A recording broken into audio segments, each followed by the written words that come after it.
Do you guys know what this is? I'll give you 10 seconds to come up with your answer.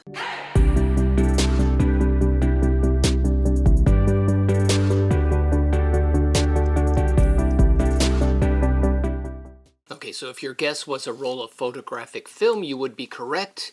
Any other guess would be wrong. Now specifically, this is a roll of 35mm Kodak Portra 400 VC. I think the VC stood for vivid color back in the day. This is a roll of film that has been left over since probably early 2000s, late 1990s maybe. My wife and I used to shoot this kind of film when we photographed weddings on film. This is a roll that never got shot. It's been sitting on my shelf ever since. Now let me tell you, this video is a little bit different than what I normally do on this channel. In fact, it's probably not something I'm really going to do again for the most part, but we'll see. But I think it's a video that needs to be done. It's just come to my attention recently that I probably need to do this video because there's some folks out there that need this information. We've talked a little bit about film on this channel before, but I'm not a big film shooter anymore. When the world went digital, I was thrilled to not shoot film anymore because film is expensive. Processing it is expensive, and you don't have as much control with film as you do with digital in terms of quickly being able to see your images and make changes if you need to. However, film has become very popular and a lot of people are shooting film these days. And in fact, I work at a camera store a couple days a week, and they have a full lab at this camera store, and we process probably 100 to 200 rolls of film just like this every single week. Very, very popular. Lots of people are shooting film, but a lot of people are making mistakes, and I'm going to tell a few stories that I promise you they're all true. You will be shocked. But I'm going to tell a few stories about what I'm seeing, which drove me to make this video. So let me start with one story that happened a year or so ago. Somebody came in, brought in their old vintage camera, and most of these people are using these old cameras from the 70s, 80s, and you know, older cameras, trying to run film through it. And a person brought a film camera in.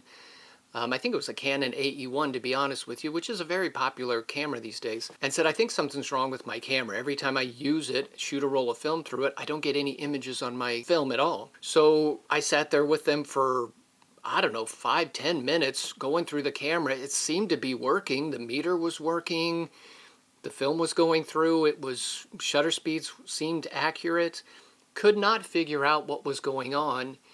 And it finally came out that what they were doing was putting the film in the camera, taking all the pictures, then taking the film out of the camera and immediately putting it into a scanner where there were no images on it. This person was not aware that they had to take the film out of the camera into a lab and have the lab process the film in order to get the images to appear. I'm going to start from the very beginning, and I want to kind of walk through the process of shooting film. What film is, what you got to do, how it all works, because so many people are excited about shooting film, but I think they have this digital mindset that they don't realize what it is to do film. So let me kind of walk through this, and for those of you who understand film, you might be thinking, Todd, this is so basic. I get it, but there's a lot of people who are confused by this, so let's go through it. Yeah, I just think this needs to be done. Anyway, here's my roll of 35mm film. You're going to buy it from the store in a box that looks something like this. This happens to be a roll of Kodak Gold. I actually shot this semi-recently. This is my old roll of Portra 400. But it's going to come out of this box in a little plastic canister, and then this is what's inside. Now, the film's going to be sticking out this far. Now, if you look on one side of the film, it's kind of shiny and glossy, and on the other side, it's shiny, but it's a little duller. That duller side is the emulsion side. That emulsion is what is sensitive to light, and this is where the image is going to be created. You're going to put this in your camera, and as it goes through your camera, it's going to pull out like this. Okay? Now, all of this film is sensitive to light. Now, I'm never going to have an image on this part of this film because I've now exposed it to light. It's overexposed and ruined. So if this film ever sees light, you've ruined it. Okay? Pulling it out a little bit is fine, and I'll show you when we load the camera that some of it's going to get exposed. But the film needs to stay in a dark environment in order to be used. That's why they had dark rooms back in the day, if you've ever heard that term, dark room. This is 35mm film. Film comes in different formats. There is actually medium format film, which looks like this. This is actually a processed roll of film. The images are already on here, but you can see the film is much bigger. So in photography, usually bigger means better. You get better resolution with bigger pieces of film. And there are cameras that shoot sheet film. They have 4" by 5" pieces of film. They have 8 by 10. You can have, the film is actually 8 inches by 10 inches, a big sheet of film. So there's different formats, but 35 is one of the more common ones. Back in the day, we shot most of our weddings and commercial work on medium format, some large format when it came to product work. But the journalists and the sports photographers, they were shooting 35mm. That was very common. But portrait and wedding and commercial work was done on medium format and large format. Now, if you're inclined to go into medium format, you're not going to have a canister like this, a metal canister with film that comes out and has the sprocket holes in it. You're going to be on a roll that looks kind of like this. It's on a spool.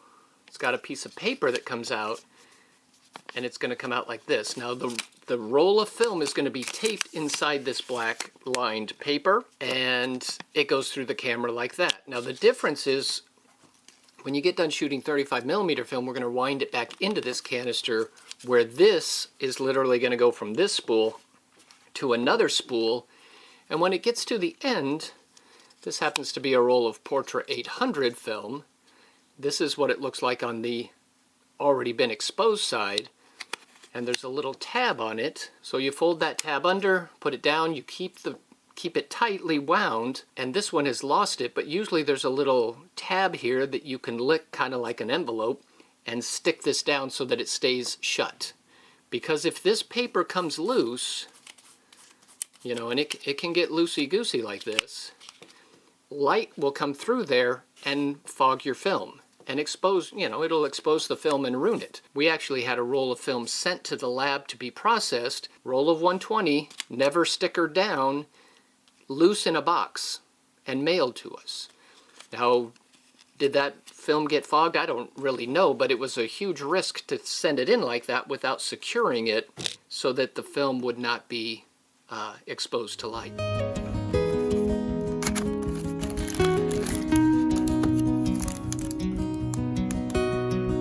Now, when it comes to the 35mm canister, let me show you this. This happens to be a canister that is emptied. The film has been shot, it's been processed, there's no longer film in this.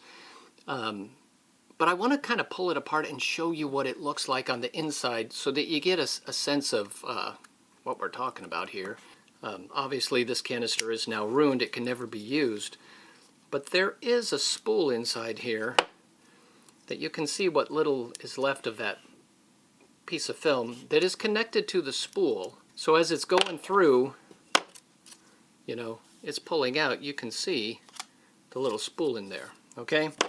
So that's how a 35mm canister works. When it comes to loading the camera, it's pretty simple, but a couple of things you've got to know. You can't not know these things. When you buy a roll of film, you're going to buy a roll of film based on a couple of different things. Number one, do you want color film? Do you want black and white film? There's a lot of different varying emulsions that they sell these days, but the basics are color, black and white, and then what ISO do you want? Now, ISO is going to refer to the speed of the film or the sensitivity of the film. How sensitive is the film to light? Now, the higher the number, the more sensitive it is to light. This Kodak Gold happens to be 200 ISO. And it is ISO, by the way. It's not a word. Anybody who says it as a word, you know, run from that. ISO stands for International Standardization Organization, I believe. But when you get your old vintage film camera, if you look at this, it may very possibly say ASA, not ISO. ASA was the American standardization. I don't know when they changed that, but somewhere along the line they changed from ASA and just the whole world went to ISO. You will also see that some of these old cameras have a DIN number. that's referring to the film speed as well. Now, DIN was even before my time. I don't remember doing that. I do remember ASA. But just know that ASA number is going to be the same as the ISO number in terms of film speed. If I load this roll of 160 VC from 20 years ago, the ISO is 160. I've got to set my ISO on my camera to 160. Once you do that with film, you're set. You can't change the ISO in the middle of the roll. It is 160. That is the sensitivity of this film.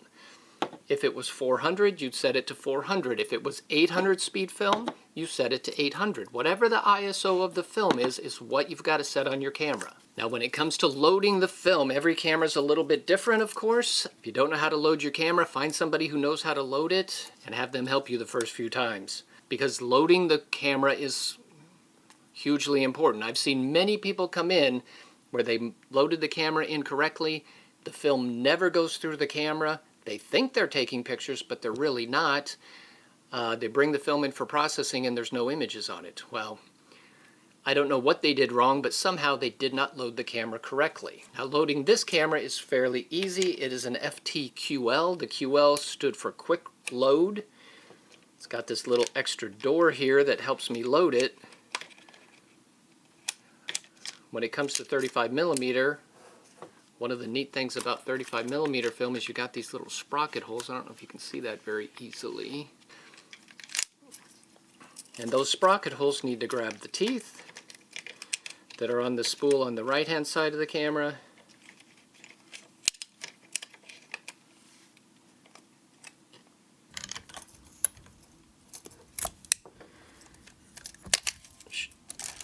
Shut the door and voila.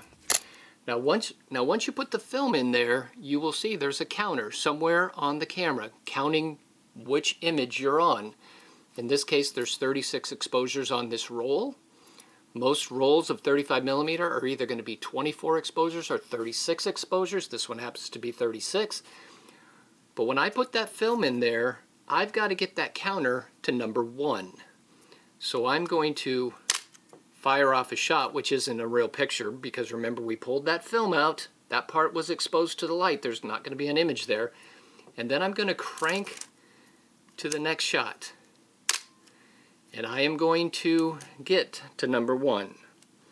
You usually have to take 2 or 3 shots to get to number 1, and once it's on number 1, I'm good to go. Now, one trick to know that you loaded it correctly is when you take a picture and you crank to the next image, watch this lever over here. It should turn. See how it turned? What that is indicating is that the film is being pulled across the back of the camera, and this spool on this side is turning. Now, my intent of this video is not to talk about how the camera works or how to take pictures with it. You're going to have to figure out how to focus and change the aperture and the shutter speeds. Go figure that out. Go take your pictures. Once you're finished, however, you're going to get to that last frame. In this case, it's 36 exposures, so I take the 36th shot and I go to crank it, and it won't crank anymore. I'm on the last shot. It just won't go anymore. Do not force it. I've seen people that like crank, crank, crank, and literally you will pull the film. I mean, you can literally just rip that film clean out of the spool on this side, and then the film just keeps going. And now you're detached from the canister. You know, remember this canister? You're detached from it, and you've got all this film on this side of your camera, and now you got a problem. So don't force it. Most cameras then will have a button at the bottom. You need to click that. I don't know if you guys could hear that, but there is a definite click when you push that in. The button will stay in. What that does is release the film from this side so that you can crank it back into the canister. Now, here's a simple common mistake that a lot of people make. Do not crank this the wrong direction. There is always a little arrow there that will show you which direction to crank. Okay? And I start winding it back into the canister. And you can feel it.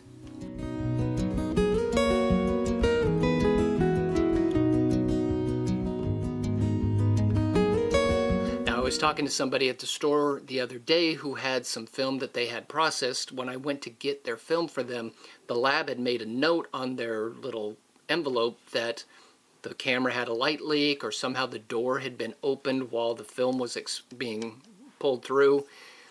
And they explained to me that, yeah, when I pushed that button and started rewinding it to make sure that the film was going the way I wanted it to go, you know, back into the canister, I opened the door to look at it while I was rewinding.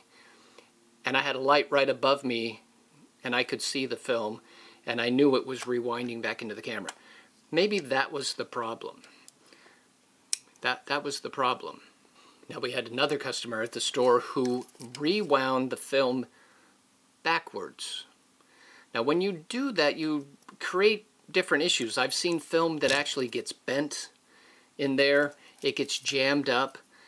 And when they had realized what they had done, what they did was they opened the back of the camera, took all the film out, and put it into a little plastic container to bring to the store, rather than back into the metal canister that it came in.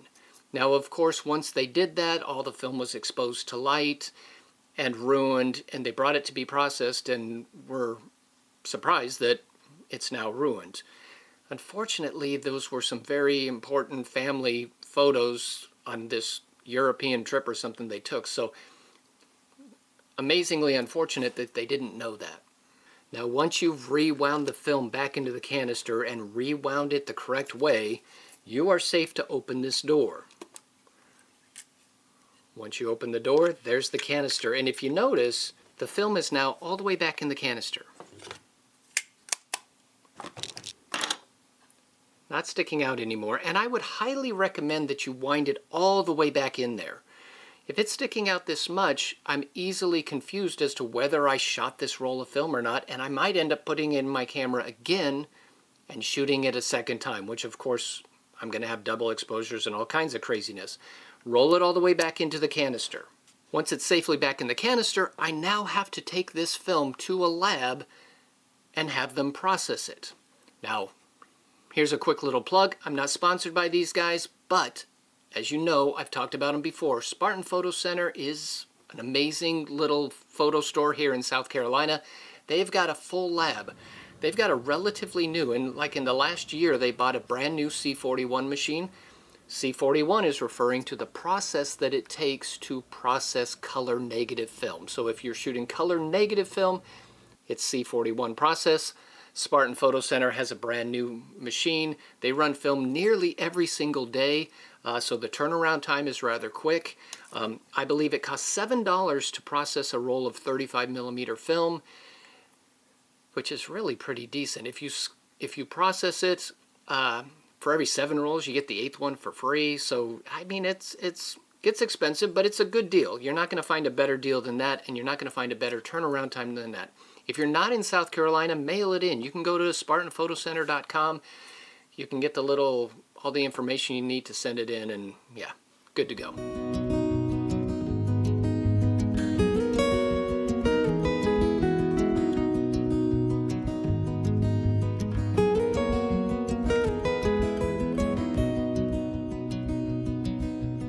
Once you take your film to the lab and get it processed, if you did everything right when you were taking the picture in the first place, you're going to get a roll of film that looks like this.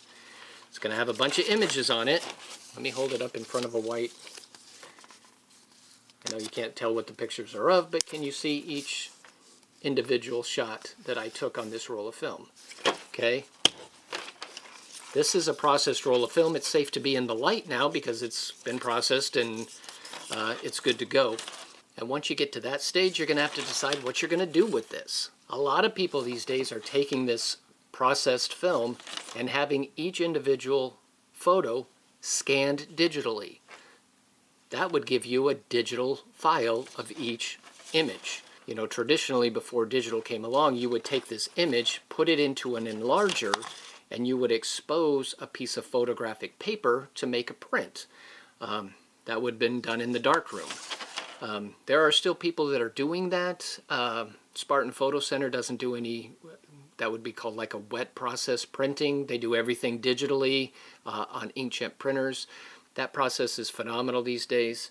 But what most people seem to do these days is take their processed film and have it scanned into the computer so that they get a digital file of each image.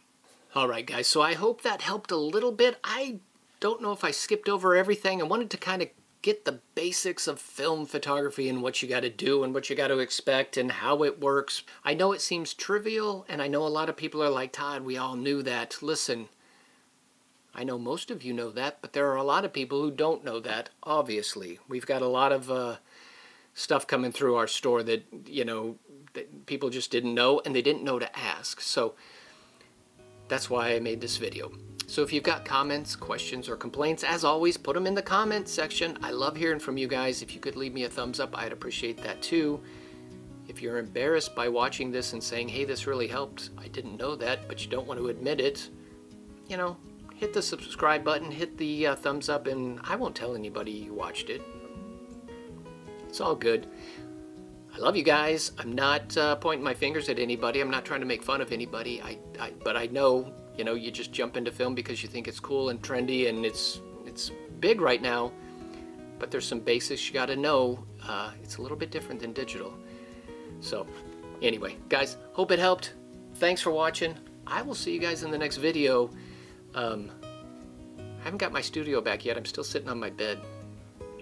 But I'm thinking I might be able to move this bed back into the bedroom this weekend, and I'll be back in the studio. All right, have a great day.